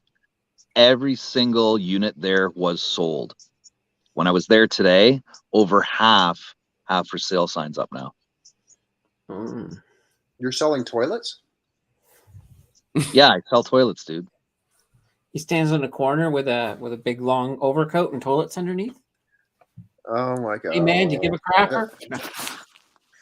Two had a stroke, one couldn't reach. Yeah. What? Yeah, it's I don't know. Nancy has just rolled in. It feels. I was having a chat, or Nancy was having a chat with me today, and she says it just feels unsettled. I don't know if you guys are feeling that. Great word. That's a really great word. Feels unsettled. It's you know. And it's not nice to feel unsettled. It's just not nice. And I think different people can handle it to a different degree because of what they do for life and what they've got involved and what their life is. But, you know, for the majority of us and for all of us, it's still something's unsettled. It's just like something hasn't. It's almost like we're waiting for the next shoe to drop. I don't remember feeling that post-pandemic or pre-pandemic. Pardon me. Well, pre-pandemic life was good, dude. And I mean, stock market, financially, business, the culture, everything was, I mean, what was wrong in 2019? Think about if everyone here remembers back to Christmas 2019, That was the last moment that you were with your family and actually was normal. I refuse to let go of what I had in 2019. Maybe that's why it shaped my personality. But dude, times are changing, man. It's pretty scary. I think It's Nancy's not scary. word. It's sad. It's just bloody sad. And if you want to throw something else on the fire, they actually had a polio outbreak in London. London, Ontario. No, England. But polio, this is a disease that almost never happens anymore. That's weird. But London has weird stuff going on with disease. Like, have you guys heard of Legionnaire's disease? Mm-hmm. So Why I don't know what the deal is with London or England in general, but there's something with water and air there where you can catch airborne and waterborne diseases that just do not exist in North America. Like, for the most part, I don't get, and I have no experience or knowledge on this. All I know is that when I was in England, they warned us about symptoms in a shower, just any shower, even a great hotel, you could catch Legionnaire's disease. And it was like, so I'm taking a shower and taking a risk of this. It was the weirdest thing. Not to mention, they didn't even have powdered iced tea down there. I'm thinking, what the hell? I'm going to get Legionnaire's disease and I can't even have an iced tea at the end.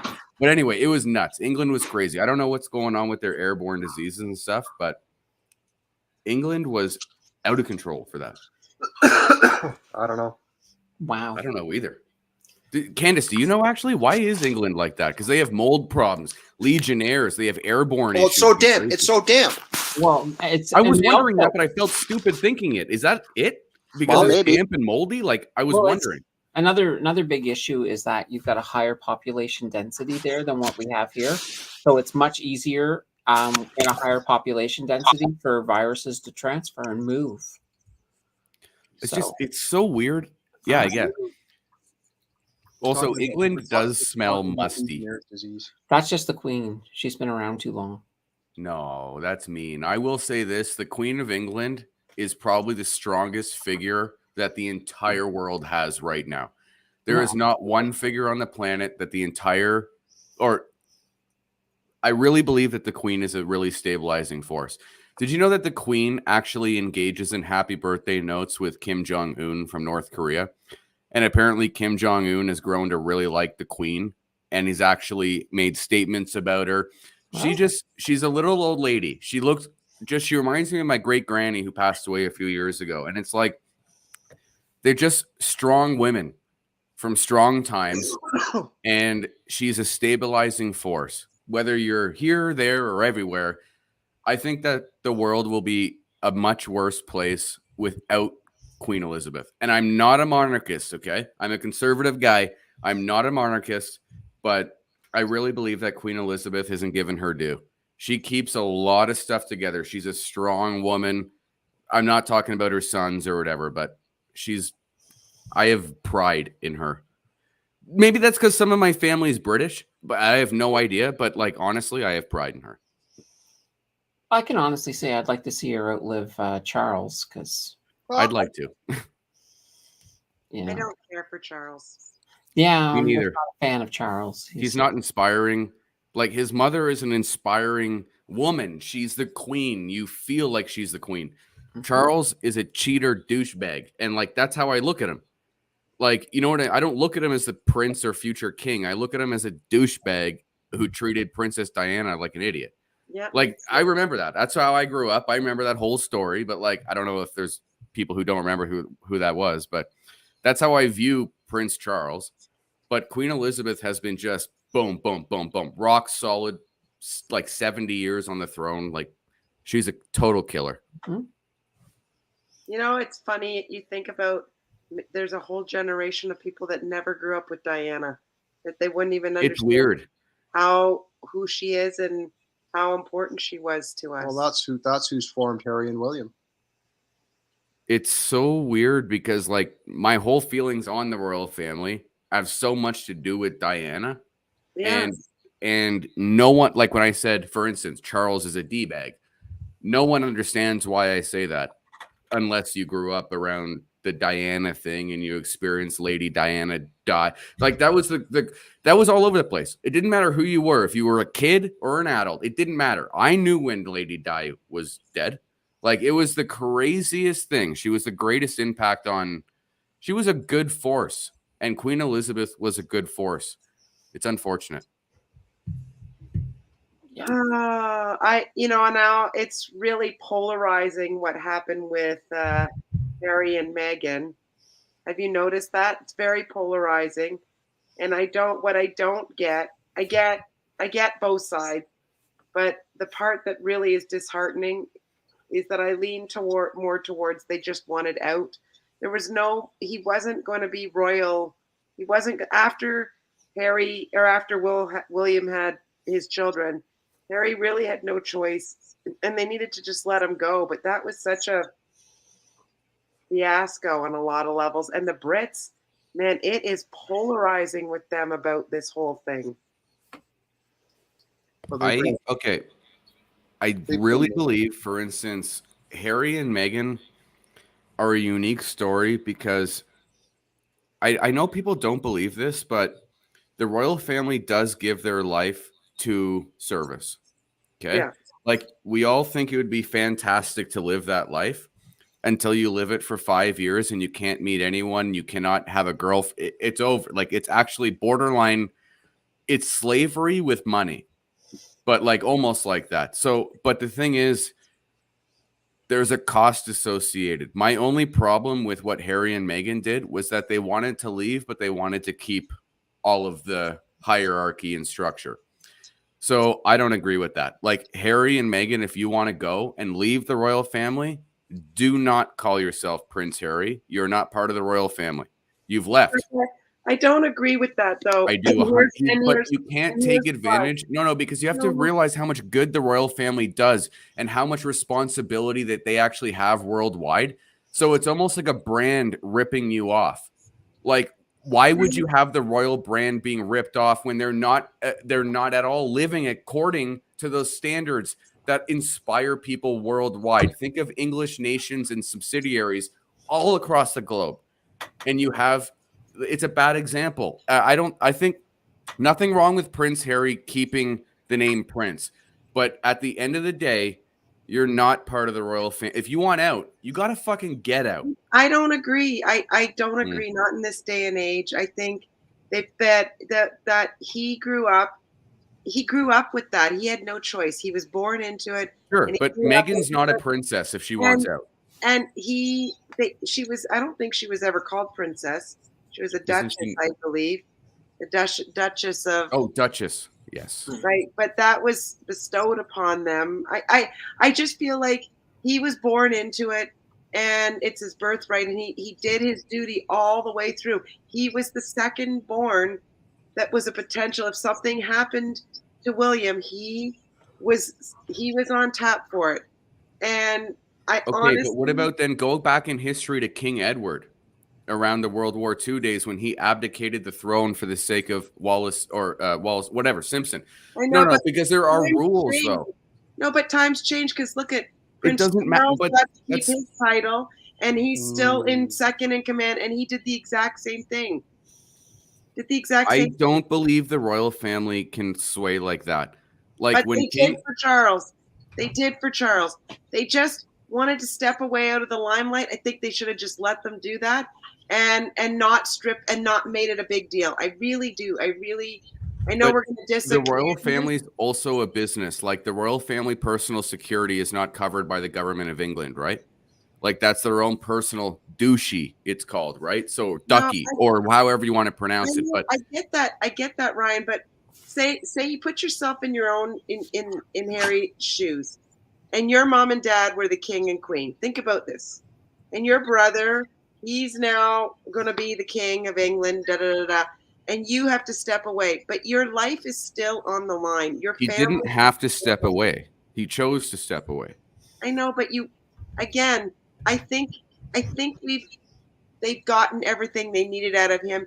He was there. He did his duty. He did everything he was supposed to do. And then he wanted to step away. But that's not true, because if Prince William were to die before his child is of age, Harry would have been king. I don't Before think his children were of age, they've come to those covenants now. You cannot have a child king or queen. So Harry still has a very viable service to perform. And if Like- that happened, I guarantee you he would step in and do it. He would, but the point is, I'm not thinking about Harry on this. I'm thinking if they chose to walk away, they've got to walk away. Like, they've got to stop calling themselves the Prince and Duchess. Like, they've got to stop that. Like, they're Harry and Meghan. Prince Harry decided to walk away. Look at what happened to Princess Diana when she decided to walk away. She was still Princess Di, but she had no royal duty. She was cut off. That's the rule. That's just, I mean, they've got a role to play outside of England, Canada, and America. Like, they are governing figures of the Commonwealth is fucking huge. Like, you know what I mean? Like, the Commonwealth is massive and even bigger when she took the reins. Like, there is such a role to fill. When Harry left, no problem, but you've left. That I know we agree to disagree here, but that's just my feeling. I felt like when you think of how much work Queen Elizabeth did and probably how much sacrifice she had in her life and how much she gave up, how easy would it have been for her to say, I don't want this. I don't want that. I mean, her uncle did that, abdicated for marriage. I mean, how easy? Queen Elizabeth didn't do that. Like Harry's has a lot more to do with the abdicator King Edward than he does his own grandmother. That's a fact if we're talking about just patterns in behavior. And it's not honorable to do that to that family at all. They have a role to fill. They do not live a life of luxury because they are forced to do things outside of free will.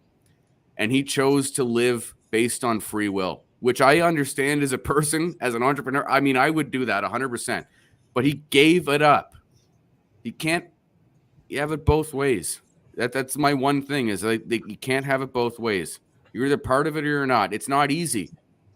But like, that's my one thing. I really don't appreciate him walking away from his family like that and still being considered a royal. That's it. That's my one thing. Because it is a service. It's a job. You don't take the job title if you quit the job. I know that agree to disagree. Sorry. I have a lot of British family members, so I'm very actually passionate on that one. I would think that if the Queen really, really didn't want him to keep his title, he wouldn't have his title. So obviously there has to be some kept amount his of title, but he's not allowed to family. use it. Yeah, but he's not allowed to use it in a lot of circumstances. But that's She just removed it. that's what they had. But that was the agreement that they had come to. So I mean, if the family's okay with the agreement, then so am I. Yeah, I'm okay, and that's what but Harry's removed now, and that's what I mean. I'm okay with that. I don't believe Harry should be in there like he used to be. He's out. He chose to be out. It's okay, but he's out. And the crazy thing is, I actually think Harry's going to come back one day. I think he is. I really believe that he's going to have this feeling of higher duty, and he's going to come back one day, and I'm going to appreciate him more for it. Even though I think for the first time in his whole life, he's probably living his life like a normal human being. So it's hard to say. It's hard to say. See, if I'd known where this was going, I would have made my background Buckingham Palace. I was gonna say, Candace doesn't have the right background for this. See, now if I were a royal, I'd have no problem. The only difference in my life right now between this and if I was a royal is I'd have more neck muscles from holding the crown while I'm on YouTube, giving my stuff. I've often thought about this, and this is actually a really great question, given everything we've talked about, because we've gone into the pros and cons, the duties, the freedoms without it, all this stuff. Genuine question for everyone. And I mean, think. Don't give me some BS response like, yes, I'd love to eat lamb every day, okay, and be a royal. Seriously, though, do you actually think that'd be a life you'd want? And I'm saying, I'm going to say right now, without looking at any reactions so I don't see it, I think that I would love it at the beginning and that I would immediately rebel and want to leave. I don't think I would fit in. I wouldn't want to live like that. My whole life dedicated to a schedule. I don't think so. But that's just I mean, it would be so amazing to be a royal. I just wonder though, how quick does that novelty shrink and run out? and then you're like a slave, a modern day. Like that's my gut. Let's go to Candace on it. What do you think, dude? I mean, I could do it. The only issue I would have is all the public stuff, all the public appearances that we get That's what I tired. mean, it's a I job. don't mind being locked away in a studio or in a castle for like long periods of time. I can handle that. I'm okay with that. It's just that coming out and waving hi to everybody. I'm like, oh, is it like that? Oh, It's like, oh, Nancy's nailing it. Hello. I mean, that looks like I'm trying to wave away a fart. I mean, what is that? The second I told someone to fuck off as a royal, I'd be kicked out. I'd be out. And that would happen within a week. So I'd be done. No, that's no. No. So Yeah. both of you, no? Sorry? No, I think she says that I should not be given any amount of power because it would be dangerous for the world. I think that's where she's going. I'm just putting that out there. Yeah. Are you going to this other stream, or you just want to keep on popping on? I'm going to it now. Okay. There we go.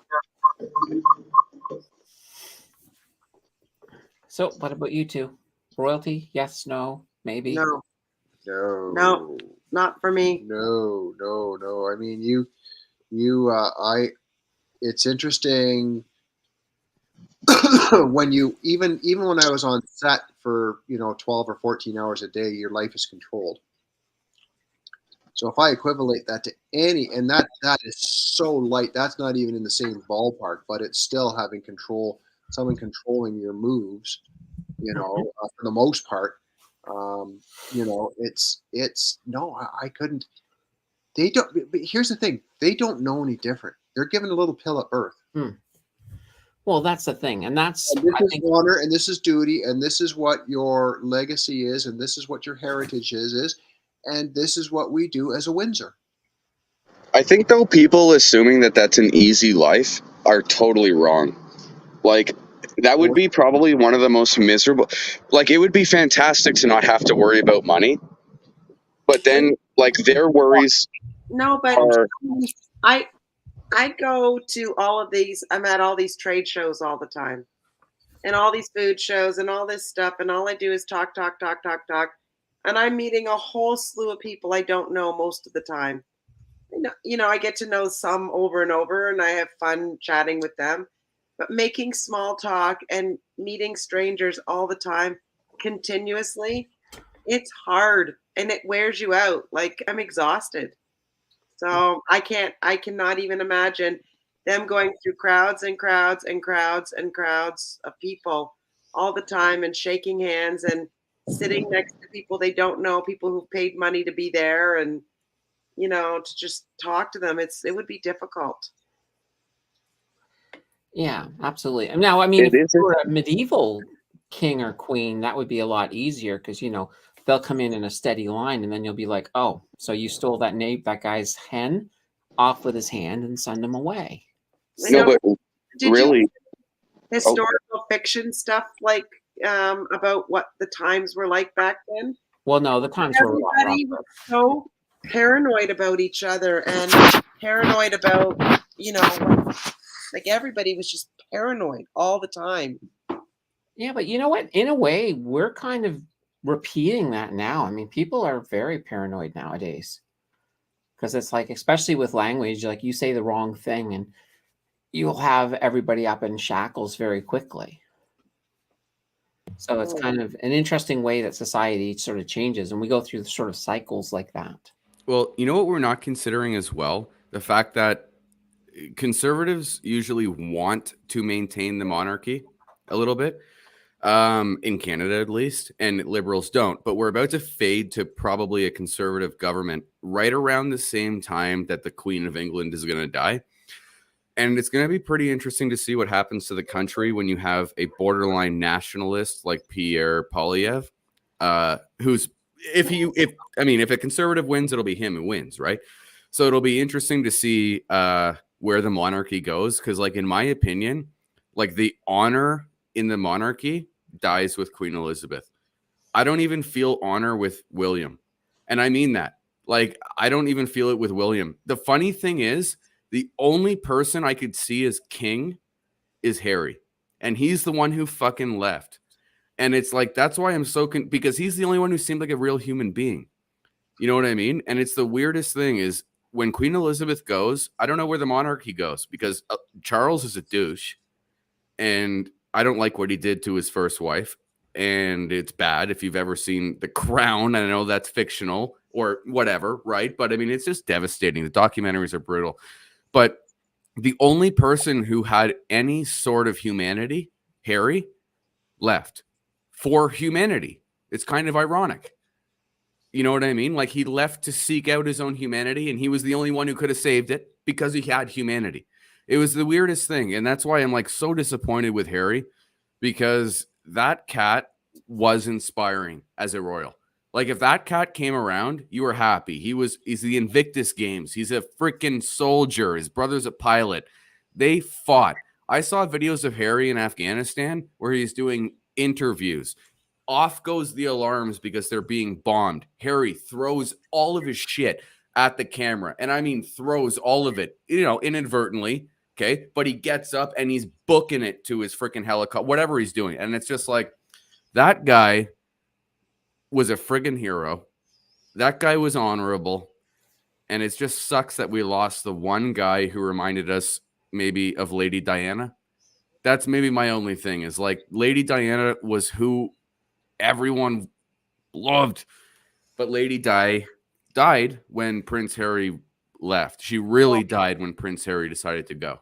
That sucks. Maybe it was a situation where Harry sort of knew that he wouldn't be that person he valued himself to be if he stayed.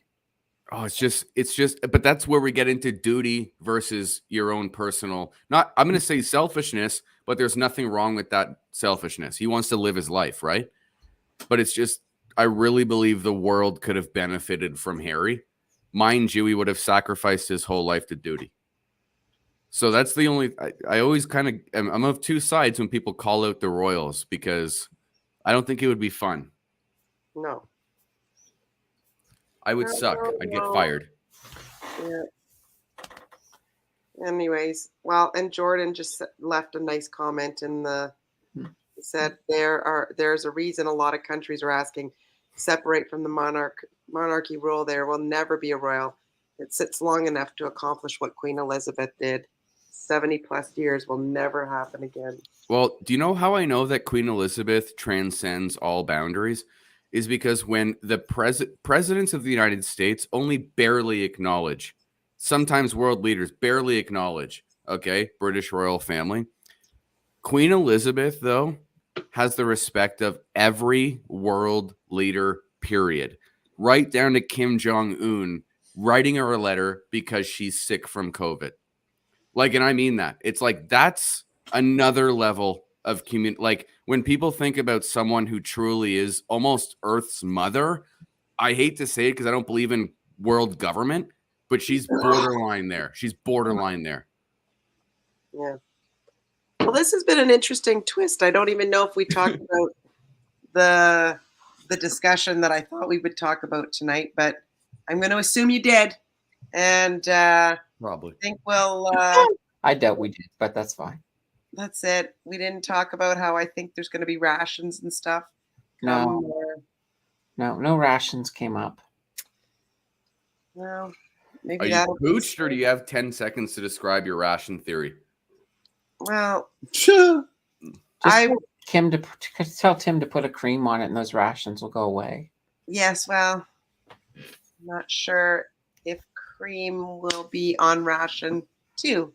Anyways, I just think I'm wondering with the state of the way things are and how they're continuing to progress.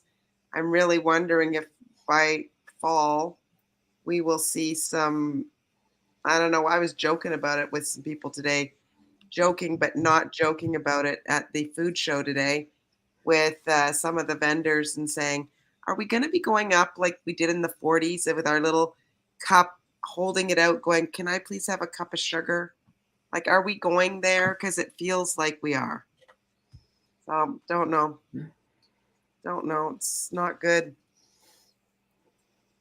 Yeah. Not good. We need to have on the next episode, Nancy, mark it down, okay? We need to have a freaking food update. I know, and I'm And I won't intrigued. be here next week, so Damn it. I won't be here next week because I'm in Grand Rapids. I can't carry this show by myself forever. My thought on rations, I don't think you'll see rations. I think you'll see limits. Because rations, I think, are What's the just difference?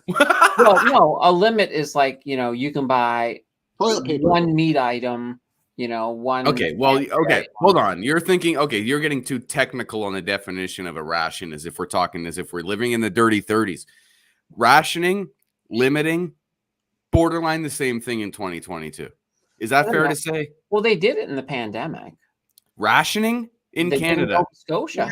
Yeah. They did. We were like, What did they we were ration? allowed- What, hand sanitizer? They only put No, limits on it. no. If you went grocery when we used to go grocery shopping, we were only allowed to buy 4 pieces of meat. That was it. 4 pieces In of meat. Ontario. This was in Nova Scotia. Nova Scotia. Okay, well that's so absurd. I know. That happened to you? Yeah, it was only with the meat though, because we were having a meat shortage. Is that not okay? So this rationing and toilet paper, limiting you're is only the same allowed thing. one thing of toilet paper and 4 pieces of meat. So what would end up happening is normally my mom would go get groceries by herself, so she would bring me so that I could go in and get 4 pieces of meat. What the? How did that happen? What's wrong with the province? How did that happen to your province? Well, everything was Because in things weren't lockdown, letting- and the shipments of meat just weren't coming. So Yeah, things weren't just- going in and out. Oh, I guess that shows the pecking order of Nova Scotia. oh yeah, So, No, but they I'd weren't. never No, seen a- because no, Brian, because they weren't letting things in and out of that province. They were stopping everything from Yeah. coming and going. Oh my God, as if. So you couldn't go to the So what would you do if you went to the tell and they're like, you've got 5 pieces of meat, you can only have 4? They're actually going to tell you no? yeah, you'd have to put one back. What the? How did that happen in Canada? That's what I'm saying. I'm saying I think we're going to see widespread of this. Whoa. Like, Oh my okay, God. Thank so- place. I Oh. want to say like odd things that you're not thinking about, but you're going to start seeing. Cornstarch is in short supply. Do you know what cornstarch has? It's in everything, believe it or not. So we can't get gravy bases. So people are having trouble with gravies, which sounds ridiculous. Soup bases is the same thing, and some pre-made items that need to be thickened. Think about the amount of stuff that's got that in it. That's a pretty big thing to be shorting on. So Are you rationed? we're when we put say on ration. Are we we're- conflating ration and limits with the same terminology? You're No. limited. Okay, limiting, rationing. I think I Yeah, would have okay. made it the same thing. So a lot of things have been put on allocation for us. That means the vendors are allocating to us. They're only sending us a certain amount of specific things, which means then I have to put on allocation to our customers. It's really. Oh, That is wild. Is that still going on in the Eastern yeah. Province? Really? Oh, not the way that it was in Nova Scotia. Yeah, no, that was only during the lockdown time, pretty much. Wow. Rationing to 4 pieces of meat a week. Like, is that per person? Like, what if you're a family? Well, they couldn't really police it. It's just that each Oh. time you went in, you could only buy 4 pieces of meat. So you could go back every day and buy 4 pieces of meat if you wanted to. Yeah, I get that seems crazy. Yeah, or just You have know, or them- go in the parking lot and put on a fake mustache and go in and get another 4. Well, I'm telling you, I have this really, really bad feeling about it. I don't know. Someone on Ken's channel from Germany has said that they've already started chilling out on meat distribution. Yeah. And Europe is a leading indicator of what's going to happen to North America, given Yeah. how far ahead they are on us all the time. They're a leading indicator. So yeah, I wouldn't doubt it. I mean, I took your advice, Nancy, and loaded up on so much meat a while ago that I'm good. But I mean, I don't want to stop eating meat because of the economy. That's what I'm afraid, is that the economy Well, is so bad. It's not just meat, it's everything. And think about, we were talking today about even where it gets tricky in the world of food production is let's take one product. Let's take Campbell's soup, for instance. Let's say, and this is just a hypothetical example. Let's say it's their beef barley soup or whatever. And the beef barley soup has the beef, the barley, the broth, there's vegetables in there, there's some spices or whatever. If they have one ingredient that goes down, they can't produce that soup at all, because then the ingredient deck is no longer factual. The nutritional information is no longer factual, like all these things.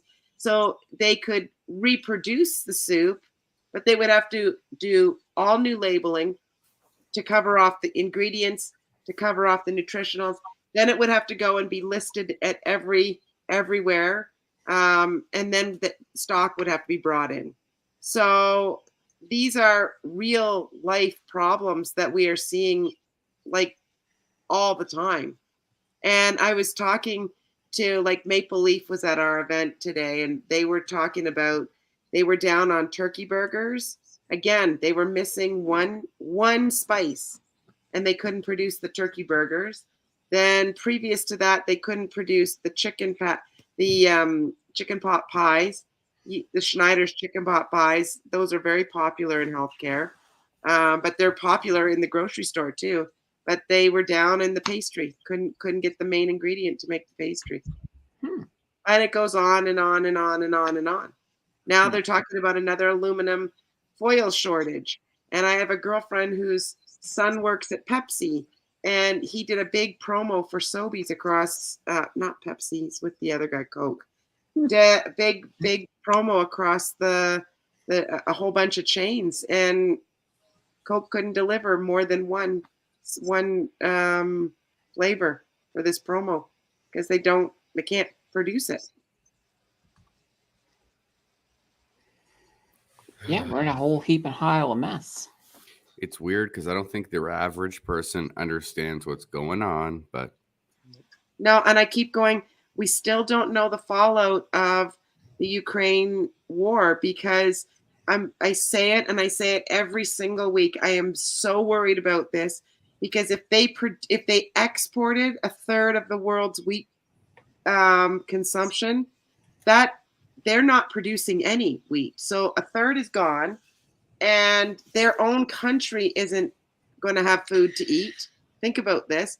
And they're a very large country relative to the other countries. They've got a very large population. So their own country is going to be suffering from food shortages. But okay, so you take the Arab states that have boatloads of cash. They were one of the places that wheat was being exported to. So you mean to tell me those sheiks and those big Arab... I'm going to put this out there right now, and this is going to be extremely controversial if there are liberals listening, but Arab states do not allow immigration for the most part. They do not share wealth for the most part. They absolutely preserve wealth through building local infrastructure. That is literally their modus operandi. And times like these make you think that's an ultra nationalistic view, for one. And that's the thing, is Donald Trump was accused of ultra nationalistic views. But in times like these, it's those states who preserve wealth. The Middle East has nothing to do with, nothing to lose. What I'm thinking, though, Ryan, is go to play it out and play the game out in your head. So if the Arab states, the Arab nations, cannot get wheat from and food to consume that they would normally be buying from Ukraine, they're gonna be like, where can we go? Where can we go? Where can we go? Oh, there's some fields in Saskatchewan, and they can go into those farmers, and they would throw down boatloads of cash to say, yep, I will take what you're growing here, and I will give you extra to get out of your contracts, because most of those fields are already pre-contracted to vendors that are waiting for that production. Not to mention, the scary thing is about the Arab states is that they know how to work commodities, I think, better than anyone maybe on the planet, because they've already started stockpiling wheat, gasoline, and crude, just stockpiling what out of it. And it's like, they have never had money issues. They're not going to have money issues, and we will. But they run their their economy in a way that is so ultra nationalistic that the people who live within it have absolutely nothing to worry about. And I think that, you know, when we talk about the resistance that has come up since 2016, conflicts and divisiveness, we're probably really going to come to a headwind with what works and what doesn't work. And I'm willing to bet that nationalism prevails. And that's a Donald Trump ideology. That's my bet. Again, go back to the Saskatchewan story here. Do we have a strong enough person to stand up and go, no, to the Saskatchewan farmer, you can't sell all That's okay, but that's dangerous, because then that would be a leftist type ideology where you're limiting the sale because it's outside. Yeah, so that's dangerous. In my opinion, that's dangerous. Like, the Saskatchewan farmer should absolutely sell. This is the thing. Right, but then again, who's protecting our food supply in this country then? That's up to our leaders and not the Saskatchewan farmer. Exactly. I mean, look at India. They're, I think, like the third largest wheat producer in the world, and their government said, we're not exporting anything. We are going to feed all of our people first. So nationalism, and that's what I mean. Yeah. That is an entirely right-wing ideology that we're not going to have with this government. But that's the only way that you're going to be able to do it, is to nationalize and prioritize Canadians first. Venezuela did that not long ago. Turned out horrible. They nationalized oil and yada, yada, yada. Like, they nationalized pretty much everything. But if you don't, that's what happens when a socialist nationalizes something. Okay? So left wing does a right wing thing, it collapses. If you're going to do a right wing thing, you got to have a right wing person doing it. And that's just as simple as that. Like, just because the ideologies align. We're coming into a unique area where in Canada and the United States between 2024, 2025, we are going to have such a shift, okay, going from left to right again. Nationalism will be more important than ever before because of the fact that every other country in the world is performing it greatly, and their people are going to benefit. But those globalists in North America, mind you, we're going to pay our asses off and we're going to lose first. Yeah. So the leftist ideology always is fantastic in cycles because it provides us an opportunity to grow socially. So, like, it's not like you can't forget it, but the time now is over. And now it's time for fiscal responsibility. And globally, economically, nationalism's way more important and relevant now than it was when the guy said it 5 years ago. And you all know who I'm talking about. But if I only wish everyone on planet Earth took Donald Trump's advice 5-6 years ago on nationalism, every single person would be isolated. And yet, the supply chain would have been forced to adapt to the isolationism. The whole issue of nationalism, okay, needs to be addressed. Nationalism is fantastic. Multiculturalism is amazing. But if I go to Egypt to visit Egypt, I don't go to downtown Calgary to have Egypt in downtown Calgary. And there's nothing racist about that. I'm Canadian, right? This is Canadian culture. Then there's Egypt culture, European culture, American, whatever the fuck. Nationalism is coming to the forefront. And who's taking the most advantage of it? Middle Eastern countries. Okay? So that's how you know that you can never accept someone calling you out for being nationalist, because the very people they think you hate are nationalists. That's how I know that conservatism is the only way in the next 5 to 10 years, simply because the fact that we have actually gained as much as possible with this cycle's liberal revolution. So you need a liberal every now and then. You do. You need a conservative every now and then. All I'm saying is that we've taken the lifeblood out of this liberal government. We've gained what we could. And now we need to go back to, again, financially responsible fiscal responsibility globally. And that tends to actually align with nationalism based on the impurities and inefficiencies of globalism, right? Like, that's my opinion. It's my 2 cents. It's a lot to contemplate and follow when I'm tired. I'm just trying to picture a pyramid in Calgary. I mean, you could use it for ski training in the winter. No, but you know what I'm talking about, though, right? Yep. Yeah. Yeah. Well, this has been a really fun discussion. And Candace, what do you got coming up this week? Tomorrow's going to be an interesting day. My video will be foraging into rate hikes and real estate.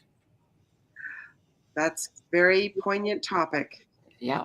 And then live stream on the weekend, another video on Monday, all the same stuff. Saturday, I get to MC a celebration of life, which is going to be kind of different. Nice, I guess. I guess. Well, yeah, that was a good way to say it. Ish. It's great that you're the MC, but it's great that you're the MC, but it's shitty that you have to be the MC. How about that? for that, Exactly. Yes, you said it, Ryan. Ryan, what do you got coming on this week? Huge. Rocking and rolling. I mean, just catch up. I mean, simple as that. I'm not giving any updates anymore. Just check for videos every day. Today's video is information dense. I tried to make it quick, but yeah, just every day, new information. Today's was the metaverse video, by the way. Oh, yes. And I know Ken's off, And but Ken, what do you have coming up? Okay, and now moving on. no, Ken's got his usual. Ken's got his usual. I'm bugging you, Ken. Over on the freaking Oracle show, which we watch in the morning after you guys are not live anymore because we're too tired to watch it through the night. But we laugh. Sunday morning, especially. We drink our coffee and we shake our head and we laugh.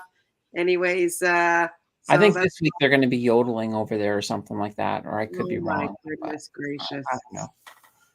Well, Come to Ken's show if you do not have an open mind, you're not going to fit in. I'm telling you right now, okay? So you come to Ken's show with an open mind, great people, it's amazing, but you've got to come with an open mind, and it's the best crew. It's a Saturday night with guys and girls having a beer and chilling out. That's what it is. He's doing a collaboration on Friday night with 90 Friday. 90 Friday, if I got that? Not now 90? No, 90 Friday, sorry. Not now. Yeah. Not now 90. What the hell? We're not saying this right, Ken. We're butchering it. I'm Not sorry. Not now Fridays. No. And Spooner said sometimes. No, Friday's when it is. So it's Not Now 90 is the name of the YouTuber, and that's on Friday, hopefully. Candace, as usual, cleaned up our mess. That's awesome. Anyways, thank you guys for sticking it out. 2 hours and 2 minutes. This is awesome. Tim Danter will be on tap next week. I will be in Grand Rapids, Michigan. And hopefully I'll be back on following week. Anyways, thank you guys and have a great night. Talk to you soon. Have a good week, everybody. Bye.